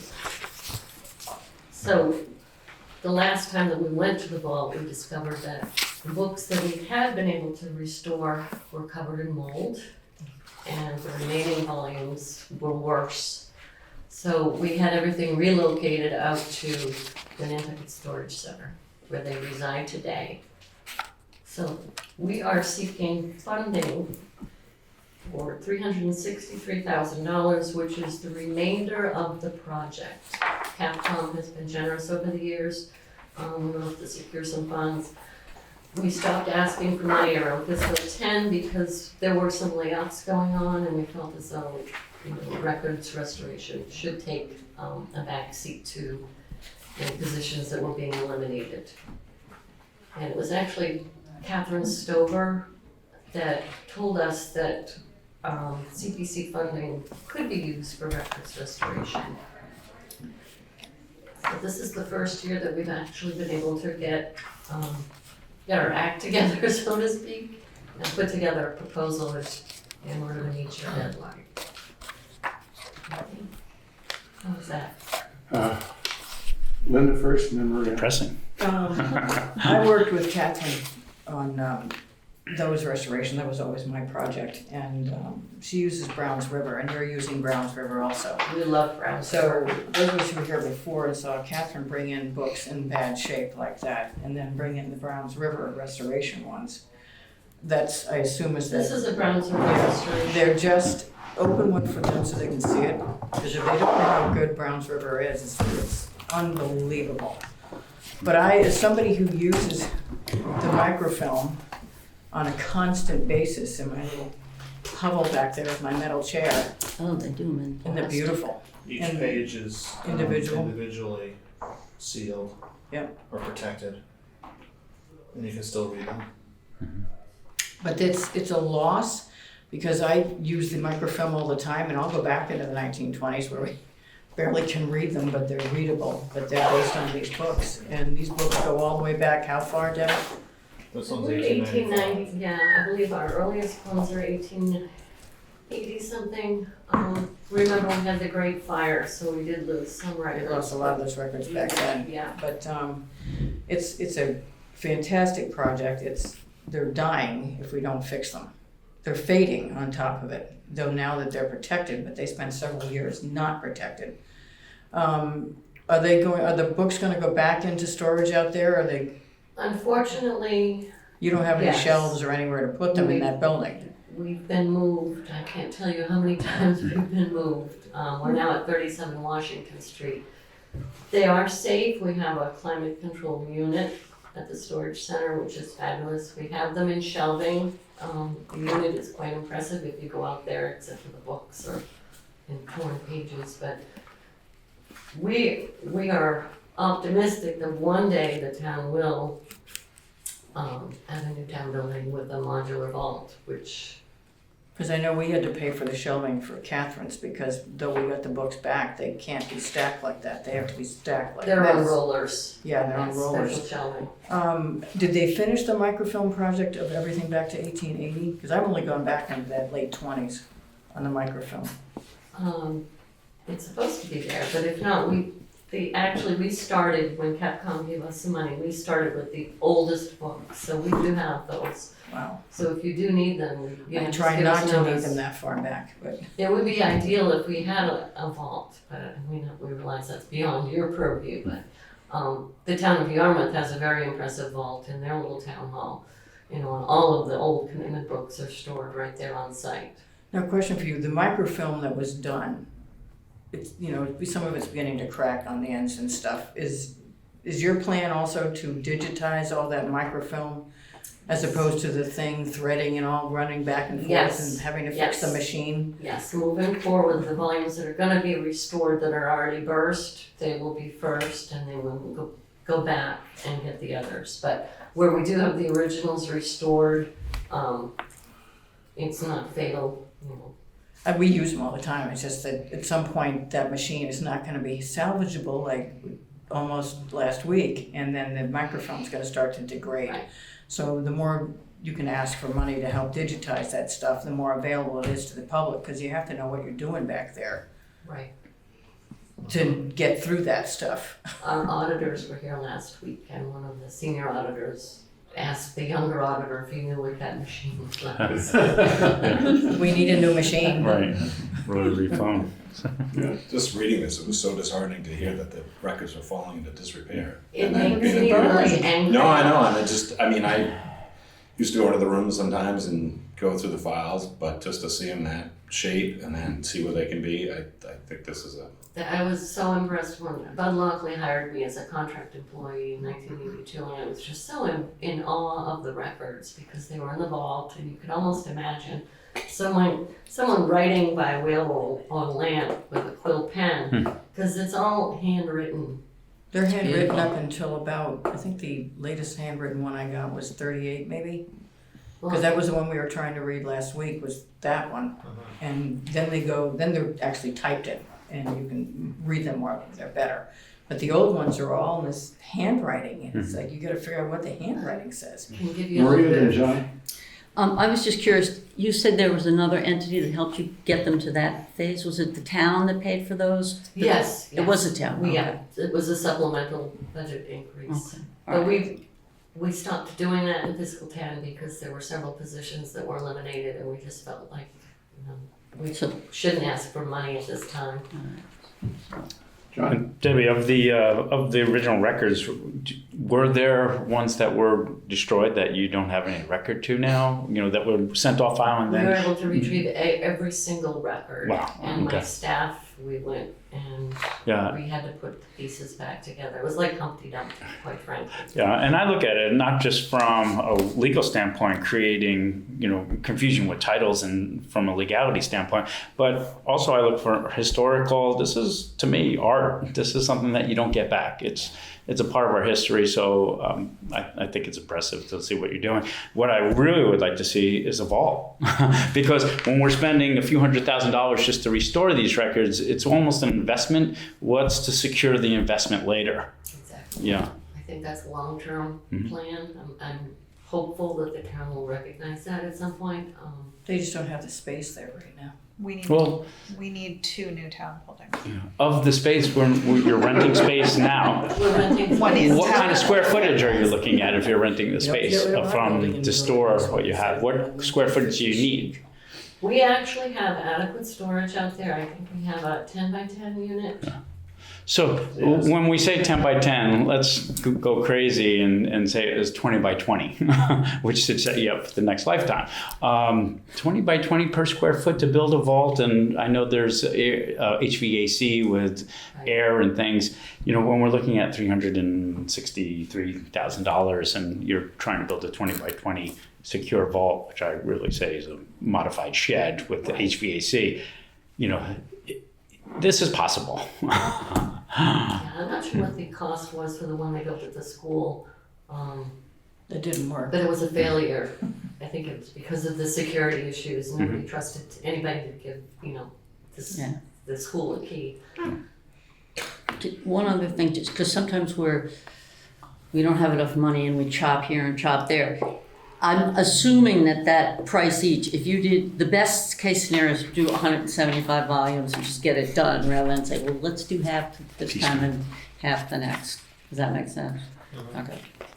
We are appreciative of any amount that you are able to appropriate for us, and realize that if there's a facade falling off a church, obviously that's going to take precedent over our records. I'm looking to retire in March, and I really wanted to document this. As a contingency to this grant. I wanted to be Delayed. able to tell the story, because I don't know that anybody has as much, I guess, passion and anger over the whole process. It really was sacrilegious to do what was done. Linda? You have, as Maria said, we have twice as much ask as we do money. You have identified the ones, if we can only give you, let's say, 200,000 or half the ask, you have the ones identified which need to go now as opposed to ones that are more stable, the Yes, later we do. ones. They would be the earliest records, yes. Okay. And in addition, if I may, in the event that the full fund couldn't be approved, what's the time frame for this, for total restoration? If there was an allocation of, say, for example, 200,000 this year, and then would it take half a year to get this all in order? Is this an ongoing, 1 month or 2 year project where we could? It's ongoing. There's no urgency, except for the fact that the longer we wait, the more faded they will become. The turnaround time is probably about 6 months. Yeah, that's what I remember I from the put town that, clerk. because it's subject to 30B. We do have to go up to bid. Even though Browns River is pretty much a sole source provider in New England. Yeah. I And you don't think- send them all the books at one time, you send them, Catherine didn't send them everything at one time, they sent them and then they sent some back, and they sent them and they sent some back. We would talk to Browns River about that. I already warned Rob that Browns River does such a good job that the last time we had about, I think, 60 volumes done. They did them so quickly and so nicely, but they forgot to notify me that they were shipping them, and they arrived just as we were trying to set a tax rate. FedEx arrived with all these boxes with peanuts, and each box had one book in it.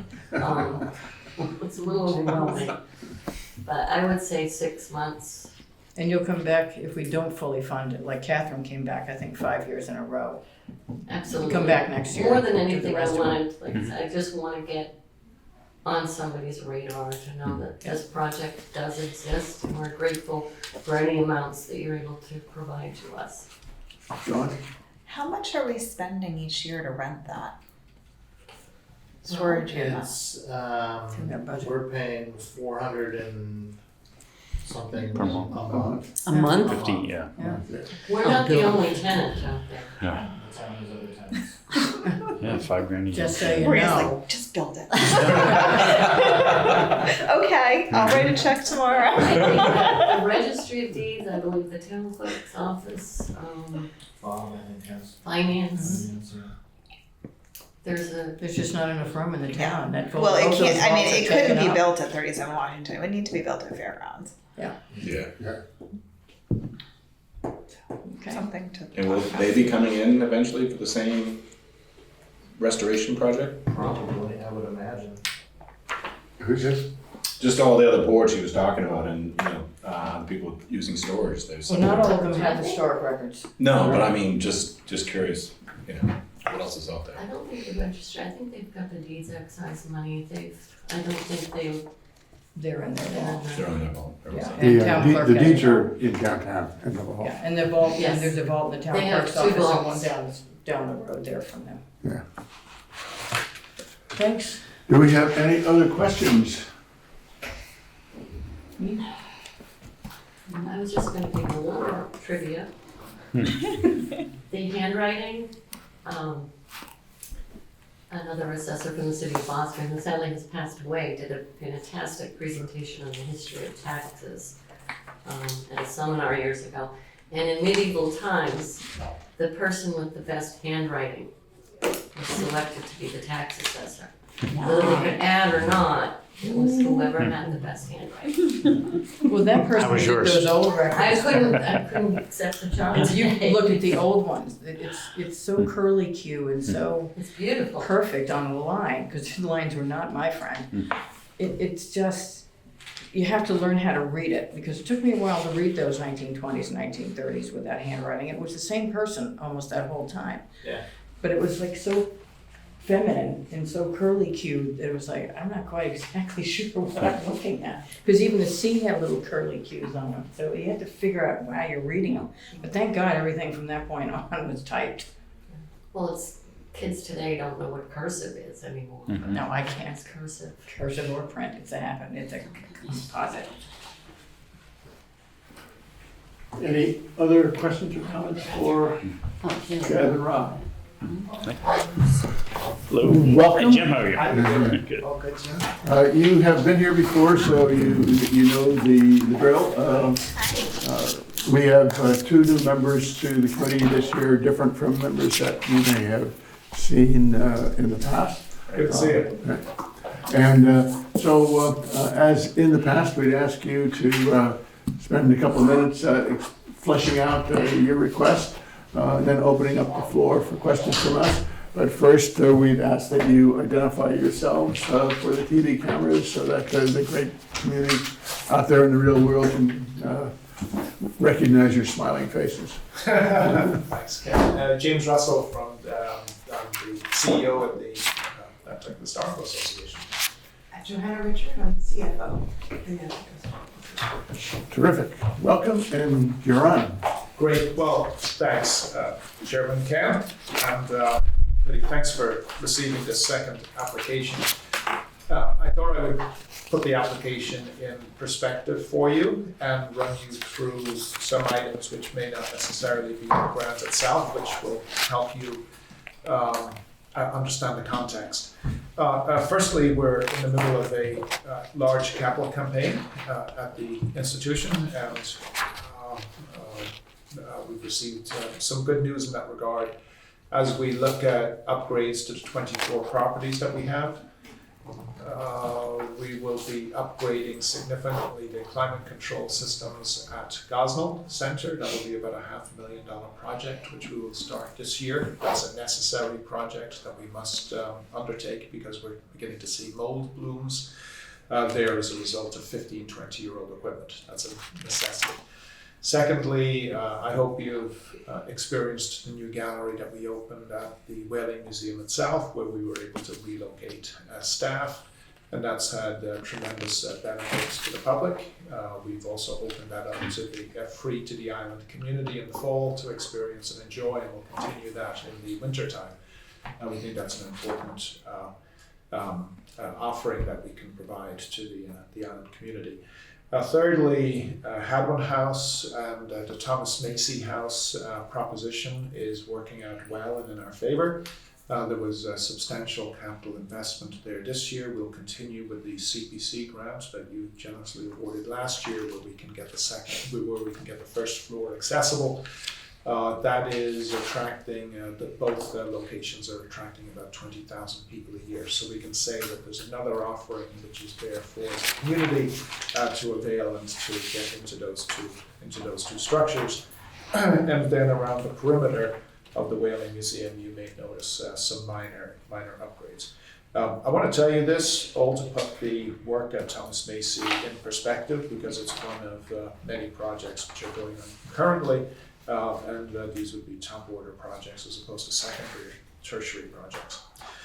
Okay, that's point number one. Point number two, in terms of maybe some new information that we've received since we came to you last year, I would say that there's increased concern and conversation on our side about flooding issues. I'm sure you've heard of this.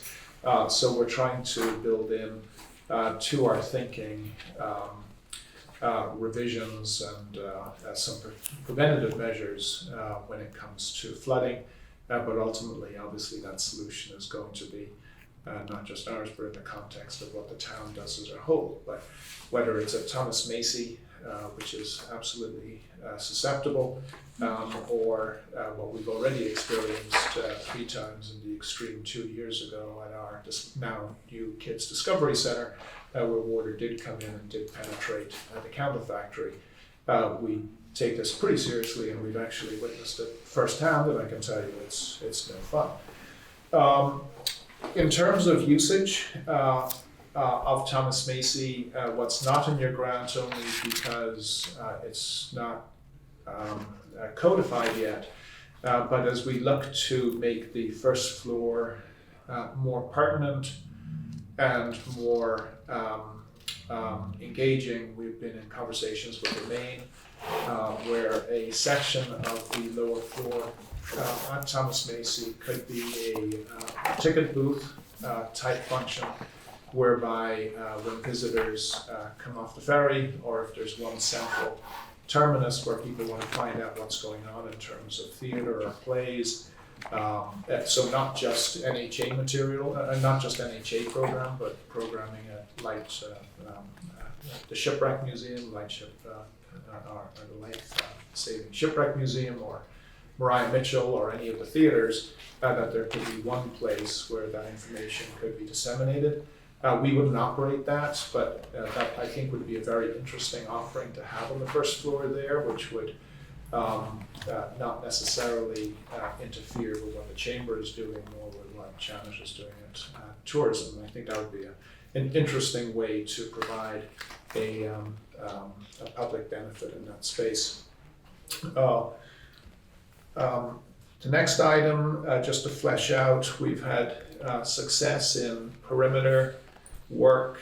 Thanks for your help with the slate roof, which we installed last year. And we've invested about $260,000 now in additional monies. Including the roof, about 260. It'll probably go to about $280,000 in terms of exterior upgrades and renovations to the property. So, and that doesn't include the good work that DPW did with the ramp. So, whether it's putting in the roof, whether it's sealing the exterior of the building, some of that work will still continue, hopefully before Christmas. But we're very satisfied with the work with the exterior, and I hope you are too. That this is important to start building downtown, at least looks the part, and now we need to start looking at the interior. So with that said, the project management team, now that we've had a year and a half under our belts with Johanna leading it on the inside, Ed Rudd, project manager, property director couldn't join us today. He's Half Island with his son. But Johanna and Ed will be running it internally, and then Scott Anderson and Bob Miklos, our architect, will be helping on the project management side externally. Okay, so just by way of a dial-up, that's where we are today. The previous grant, which we're very grateful for, was $196,000. That specified 3 particular areas. What we would like to do is actually delay implementation of that. And the simplest way to think about it is that we want to disrupt pedestrian, we want to rip up the roads just once. We don't want to do a little bit now and then come in and fix it, and then rip up the roads a second time. So essentially, the project that we have in front of you is very bare bones. It doesn't include any of the furniture and fixing, so there's no fixtures, so there's no F&F in this. and nor does it include any programmatic work. That's something that we will take care of after. So this funding is purely focused on ADA. We're asking for a little bit more money in terms of the lift because of issues which you've uncovered regarding the sea level rise. Secondly, a potential old lead water pipe that we would like to upgrade, particularly now that we're going to bring in the sprinkler system. Thirdly, the septic, probably ceramic pipe, is cracked and it can't be used presently. We want to upgrade that, and fourthly, we want to upgrade the electrical. And that, for all intents and purposes, covers the major upgrades to the spaces. And again, in terms of the programmatic uses, tenants will remain in there through, we're hoping that, and we've offered to all the current tenants, that they could stay through Columbus Day of next year. And we would then start the work by combining your first award of $196,000 with hopefully a second award of some amount to be determined. And the combination of those two amounts will allow substantial work to be completed. Now, one of the reasons why we did not go ahead with the $196,000 scope of work was when I was here last year, I reported that I was quite hopeful that we would get Mass Cultural Council Cultural Facility Grant. And we had asked for about $200,000 from them, and we were rejected for the second time. I can tell you that was disappointing. Our argument that this was a transformative project didn't quite meet their criteria for a transformative project. Their criteria being in a very depressed area, coming in with a new museum or coming in with a new art gallery. Their position was that wasn't necessarily the case in Straight Wharf. So we probably won't go back to Mass Cultural Council a third time for this project because essentially the underlying arguments haven't changed. So I think we've had other opportunities that we could move. So that is a key reason why we haven't moved expeditiously with that first installment, and we would like to ask for the second rather significant amount so that we can finally get this project behind us and get it open to the public for May 2021. Chairman, perhaps if that would suffice, I'd be delighted. Johanna and I would be delighted to take questions. Questions?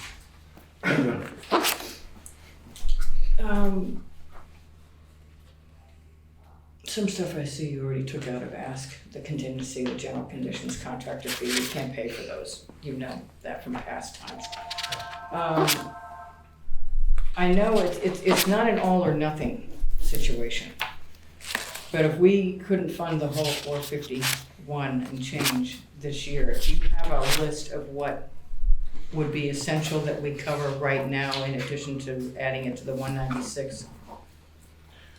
Yeah, we'd be delighted to take out the permit acquisitions. It's $5,000. Because they say you start opening the building, you start doing stuff, you can't just sort of stop in midstream. Right. But I don't know if there was any parts of it that if we fund it this year, we could fund next year in order to keep going. Yeah, so I again go back to where we hit most of the roadblocks with the exterior work that we did. And we will be removing some of those roadblocks. Roadblock number one was business interruption with tenants. Yeah. So by moving tenants out, we've removed that roadblock. Roadblock number two was just disruption to the sidewalk and to the street. I would really like to limit that and do that. There's such a short window of time where we can cut into that sidewalk and street without significant disruption. I would like to minimize that and do that once.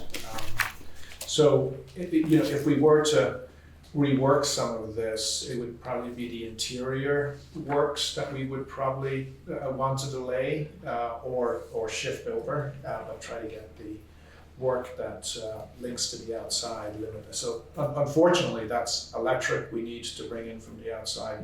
We must upgrade the water. We must upgrade the plumbing. If you do a certain amount of work, you're gonna have to put the sprinkler system in. That's right, because it triggers. Yeah. And then our reading from ADA is that, again, because we're doing a certain amount of work, it's triggering the ADA. And just more clarification on that. We were going with a cheaper option last year that we asked you for, except for that had a pit. Yeah. And Flooding. I just think that's just silly. We're seeing it at the Whaling Museum now, where we're having to go back in with like hydraulic cements and the like, just to keep the water out of our own pits, and they're at a higher elevation. And we do know that, in those storms 2 years ago, that the water did come up to the floorboards there. So obviously the pit is going to get filled if that's the case. So I just think that's for the sake of $50,000, when you look at it 10 years from now or 20 years from now, let's get this better floor-mounted model. I mean, it literally sits on the floor, and the mechanisms kind of ride above as opposed to below. So that's one of the reasons for the adjustment there. We're asking everybody to do it only because we've got twice as much ask as we do money, as usual. Can you split up what needs to be done from not disrupting the outside versus the inside? Can you split it into two different lists?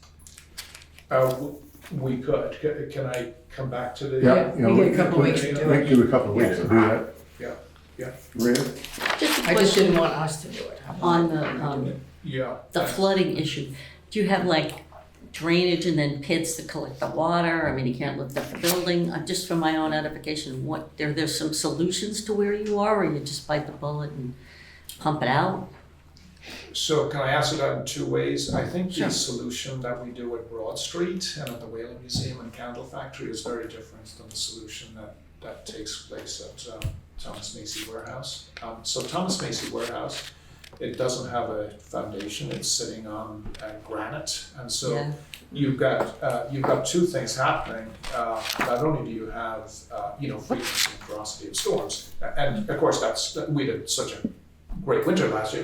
We judge winters by whether we replace roofs, right? So, but it's more pressing is the, I think it's called hydrostatic pressure, where it's that water that's coming up from the ground that's just, we can't control that. So at least in the Candle Factory in Gosling Hall and in Folger Building, at least we've got substantial concrete basements or subfloors, that's stopping that water from coming up. Nonetheless, we are beginning to see that rise through the elevator pits.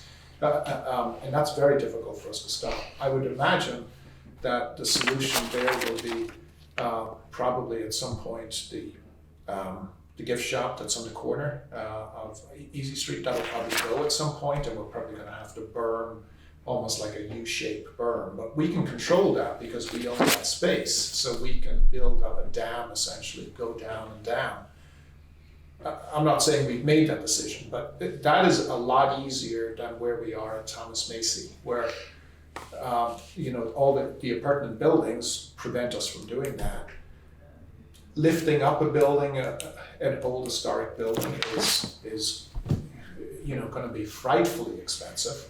I don't even think there's enough space for you to do that based on what I've seen with Toscana over the years. Yeah. I mean, you've got stuff that's attached to your building, and you've got no room either on the street side, by the A&P parking lot, or on the back side. They've got zero setback all the way around that building. So. Right, and that's why kind of our solution is two-part. One is hardening. That's why I want to get in now, like an old lead pipe, which is probably quite old. I'm assuming it's a lead pipe, but it's got to be very old. A broken sewerage pipe, which will obviously need to fix. Electric, which I don't know what the sheathing is like on that electric. So these are things that I want to get hardened coming into the building, so we're not dealing with high degree of disruption later. Secondly, the advice we got from National Park Service, and this is from, unfortunately he's passed away, he was on retainer with us, but his advice was, you let the water in and you get the water out. So He said that you're not going to be able to harden it to prevent the water Yeah. from getting in, so don't even try. But you've got, fortunately, the timbers in there are so thick that, you know, even if water does come in, as long as we can get it out quickly and it's not sitting. And so you'll notice that the bathrooms are on the second floor, and any items that are on the first floor, we're gonna hang them from the beams as opposed to have them come up from the floor. So you're letting water in and then you're getting it out within a day or so. Hopefully, what happens with the wood, it just becomes pickled because of the salt. I mean, that's what they did in whaleboats. They literally put blocks of salt down on the beams to pickle it, and that was one way to preserve it. That road was made to handle water and getting rid of water, because I just took a house apart, same kind of beams. And so long as they can dry out, they're fine. They're made to handle the water. It doesn't kill it. And I would say there too, Linda, too, when the water does, you know, retreat, now you've got, you know, a subfloor which is made up of gravel. So the concern about the water coming up through hydrostatic actually works in our favor because it allows it to drain out and dry out. So that's our approach right now. So would you do like sort of a breakaway panel or mechanically pump it out the water from that area? It could be, well, it's very porous because, I mean, those beams, you can put a penny down between them now. So I mean, literally as the water subsides, it's just going to go out naturally. Yeah. I'm hoping we wouldn't necessarily need pumps in there, but it is incredibly porous. And so I think any solution to try to create an inverted swimming pool is probably going to ruin the integrity of the building so much that it would be A, ferociously expensive, and B, it's probably going to ruin the integrity of the building. So I'm not saying that this solution is a solution for the next 100 years, but it may be a solution for the next 25 or 50 years. Maria? The other thing, it was nice to hear in terms of giving back to the community. In Charleston, South Carolina, we visited, and they had a centralized place where when you were visiting, you could get a ticket to a garden, to anything you wanted, and they weren't necessarily connected. And it was so much easier than the way we do it now. You gotta go here, you gotta there. And even, I think even in New Zealand, it was the same way. Even in Iceland, it was the same way. There's a central hub where all the cultural museum things are. You buy your ticket, you set up your thing, and off you go. Nantucket's a little behind in that, so it's nice to hear that. Well, I think, thank you, John. Just saying, in reading creating a gateway center, obviously I think the intention is to have one place where people can get information to go to different places. That's also going to increase traffic. As far as a bathroom facility, have you thought about the demand? I know downtown we have the visitor service center, which doesn't necessarily handle the thousands of people that come in. Or is that something, because I look at the plumbing budget, I think you only have 28,000 in the plumbing budget. It seems like it's very under budgeted for. We're hoping that we don't have to provide visitor bathrooms, so we'll direct them elsewhere. Right, but that being said, with the ADA compliant laws and handicap accessible with elevators and then bathrooms on the second floor, I have a feeling whether you like it or not, they're going to be utilized more than you think. And I don't know if the size is going to meet the demand, especially with the intention again to be the gateway center, which I commend you on. Yeah, thanks. Well, yes, I mean, there are a number of pieces to that, right? How does the island that provide facilities for 45,000 people a week is a big issue. I'd rather try to avoid trying to solve that, quite frankly. And certainly we see this. And I bring it up for discussion only, not necessarily to change the plans that you've had. You might, knowing the potential problem beforehand might sway your decision on what you do immediately. Well, you can see that we would like to move the bathrooms from the ground floor to the second floor. anyway, and the reason for that is that if you're putting a bathroom in, that means you got plasterboard coming right down to the floor. So when the water comes in, what's going to get mold? Hey, Scott. I think you all know Scott Anderson. So, you know, if you're running plasterboard down, we could use, I think it's called rock wall, but it's something that's Durarock. So that's a possibility that we could use Durarock. But what we want to avoid is, and what we've been advised against, and you can see it with flooding now, you don't want insulation coming all the way down, you don't want plaster coming all the way down, because that is what's going to cause a lot of mold. So let's use, recognizing that this is coming our way, let's use the strengths of the building, which is the mortar and the rock and the brick, and those thick planks, as an asset. And let's try to weather it. So I haven't quite answered your question. No, just something for consideration, because once you open the doors and it is a gateway, people are going to come in, and then you are with the public going to be required, I believe, to have access to the second floor with the elevator, and I think you have $48,000, $50,000 for that elevator. Once you get up there, they're going to have to be open, bathrooms, public facilities open.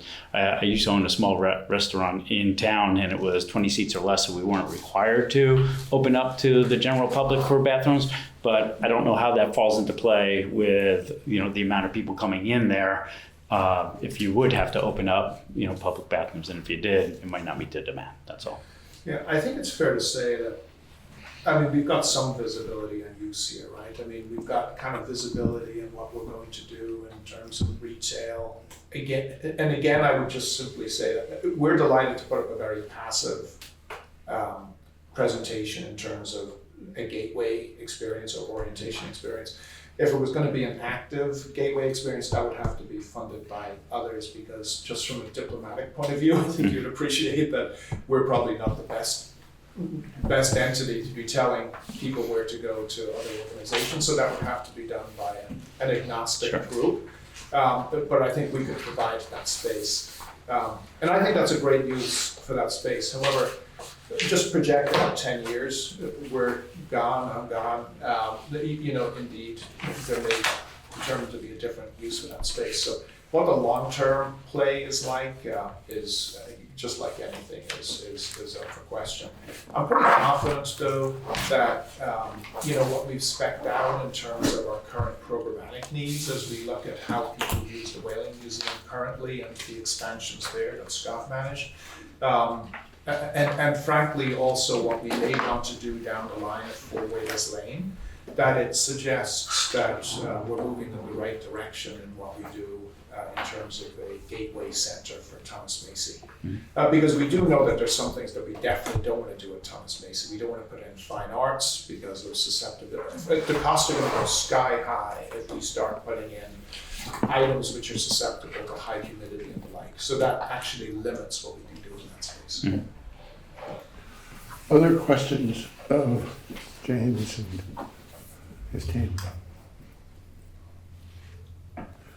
Hearing none, what we would like you to do is, within 2 weeks from this Friday, get back to Glenna with a revised suggestion as to how to divide your request between the stuff that's absolutely critical for you to do in order to be able to have this next phase move forward expeditiously, and those which could be sort of deferred until a request for next year.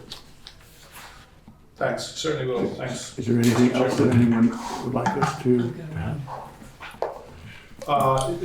If I may, I just want to thank you guys for the support over the years. It's tremendous. And just from not to belabor, because I know you guys are running, but I can tell you that I think there is a bias in terms of state or national foundations that we apply to, because I think when funders look at Nantucket, they see a lot of money and very high net worth, and they make that assumption that that applies to philanthropy as well. And I think we all know that that doesn't necessarily translate. So having CPC here to do this important work is actually more important than ever. And I think I'd love to do about that. So thanks for the year-over-year support.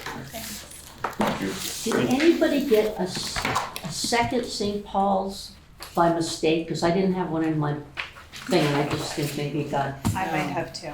I might have two. If you Yeah. have two, just email me and I'll Yeah, come pick it up. I will. Okay. Okay. Yeah, we're not. Thank we're you. not having any Thank you. scheduled right now. Yeah. Just this Thursday. I know, Thank you. but we, Okay. then we'll get the Yeah, deliberations. no, we have, what Nana was able to schedule is the fact that we're gonna be able to get finished with all of the hearings this week. Now, we may have to schedule a second hearing once we get back the opinion from town council with respect to the utilization of, or the restrictions on the $5 million CPC grant that we gave to the Affordable Housing Trust Fund, and whether or not those funds can be used for their operational purposes or only for the acquisition of property. Well, specifically also, housing Nantucket. And Habitat. I think Tucker heard you very clearly with respect to that. So we will probably want to have one further hearing with them, depending on the information that we get back. We should have one ourselves to discuss it, whatever the opinion is, so that there's an agreement amongst us. And then. So our next meeting is our regular meeting on the 15th. then. Right, and so the deliberations will start to be after that, because right now I don't have any numbers yet from anybody as to what the dollars that I think we're gonna have available, all right? We know we're gonna get a pretty good read on what the CPC 3% is, and I think that may be a little bit less than it was last year. I'm not sure why, it doesn't make any sense to me, but and then I wanted to get some clarification with respect to what the reserves are, because the initial numbers that I got from Bob didn't make any sense at all. No surprise there. It said that we had almost $700,000 left in open space, and I know that cannot possibly be. It went there. Yeah. That can't Has it all possibly. been built yet? Well, no, the fact is that it has to come out the minute the warrant passes. Oh, yeah. Once the warrant passes, it comes out of reserves and goes into allocated, okay? And so what I'm trying to get is what sits in reserves, because there'll be some small stuff in other areas that we try to take out in the course of the allocations. And then we haven't gotten any feedback at all yet in terms of talking to Stuart as to what the allocation from the state will be. Now, what you have to understand is that the allocation from the state that comes this year is the funds for what we allocated last year. All right, so the fact is we allocated in the existing budget that's out there, money that we get in the fall of this year, all right? And so what we need to do is and that was not a clear understanding between everybody, which is why we got into trouble one year when we had a gap in terms of, but we're all straightened out with respect to that. So depending on what the allocation is this year compared to what we allocated last year, will indicate whether or not there's some additional money that goes into undesignated reserves. All right, okay, because that is a source for undesignated reserves. So again, that's not going to be perfect, because in fact that normally doesn't happen until the end of November, and we have to be in before then because of the fact that we're citizens warrant. So we will make our best guess with respect to that. In terms of the money that we allocate moving forward, the money that we allocate moving forward in terms of money from the state should be greater than it's been in the past, because of the fact that the state did provide $50 million in funding overall to the CPC, and that should be ongoing because of the fact that they did raise the fees at the Registry of Deeds for the first time in 20 or 30 years, which has been a source of the funding for the CPC. Now, how much of that, in fact, gets clearly fully translated through to the CPC is a political question that we don't have the answer to, because obviously that's a money pot that everyone wants to take their grab at. So again, this year is probably going to be more of a guesswork than it has been in the past, but I think we've been pretty good in terms of guessing relatively conservatively and being right within where we end up doing. So So that's why I don't think that we're gonna see something till the latter part of October for us to get together for 2 days. Because until we have some better numbers, it's gonna make it hard for us to make a determination. Just as well, we got Columbus Day and. Yeah, and for the two of you who've not been through this before, the first day we go through allocation and an initial response to each request, and we make sort of an allocation. And the fact is that that's not a definitive allocation in the sense that if we've done something for somebody and something, we have a change of heart or something like that, or somebody wasn't able to meet the first and is there for the second, their voice is able to be heard at the second, because we do it for 2 ways, 2 days, so that it is clear that everybody has a voice with respect to the allocation. At the end of the day, the allocation is unanimous from the committee. So there is not well, I would have given this back, but this or that, okay?